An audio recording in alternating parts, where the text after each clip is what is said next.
Israel has many enemies. We have to take advantage of every single one of our friends. According to the customary definition, I am a terrorist. The Jewish underground and vigilante justice.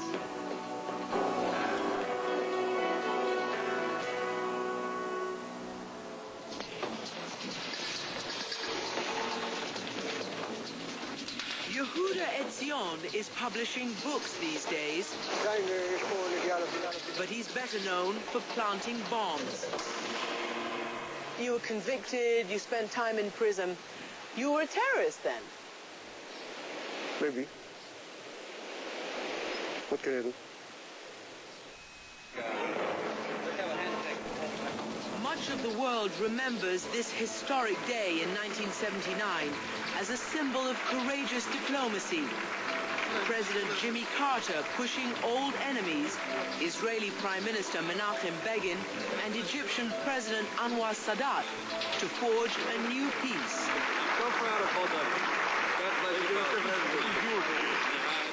Begin had always been a hero to the settlers. Now, in exchange for peace with Egypt, he was giving back part of what Israel had captured in 1967. To many of God's Jewish warriors, this was blasphemy and betrayal. It's completely forbidden to give up what we already have. Nobody has the right to do it. Yehuda Etzion was an early leader in the movement to settle the occupied territories. But he went to extremes, plotting to literally dynamite the peace process, with a vigilante group that became known as the Jewish Underground. I had served in the army, and I knew how to use explosives. In 1980, after 6 Jewish students were murdered in the West Bank city of Hebron, the Jewish Underground conducted its first operation. You and your group of conspirators, you decided to take revenge.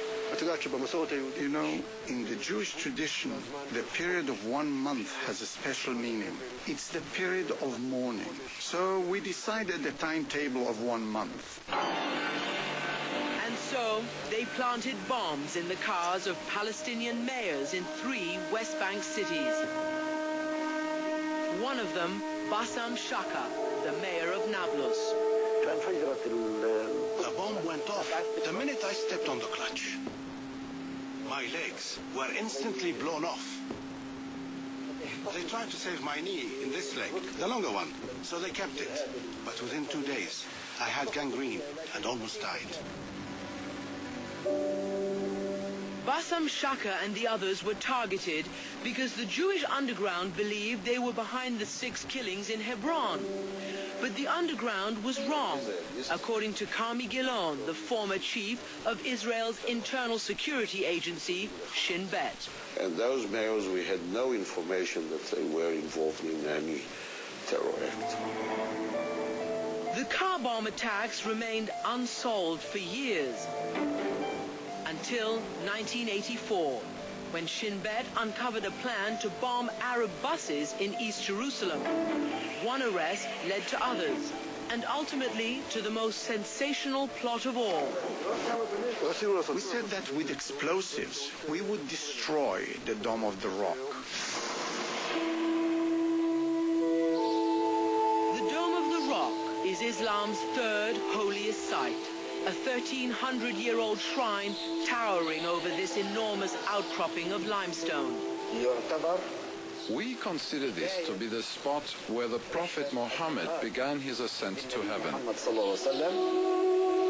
But Jews also revere this spot as the site of their ancient temple, which Etzion believes must be rebuilt for the redemption, the coming of the Messiah. There is no redemption without the temple. Redemption without the temple is like trying to revive someone without a heart. Etzion and his co-conspirators believed blowing up the Dome of the Rock would undo the peace with Egypt and make room for the Jewish temple. With 600 pounds of explosives diverted from army stockpiles, they had more than enough. Damaging the holy shrine would lead to repercussions, the scale of which I can't even imagine. Etzion and his co-conspirators were found guilty. And after spending 7 years in prison, he now says he repudiates terrorism. Vigilantes don't have the right to take the law into their own hands. While there was some terrorism, the majority of Israel's Jewish population did not support it. As for the politicians, 2.5 years after that historic handshake, Egyptian President Anwar Sadat was assassinated by Muslim extremists opposed to peace with Israel.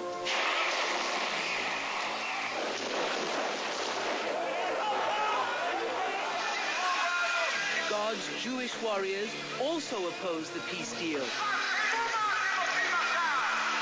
But Menachem Begin honored the treaty he had signed, evicted Jewish settlers from the Sinai, and demolished their homes.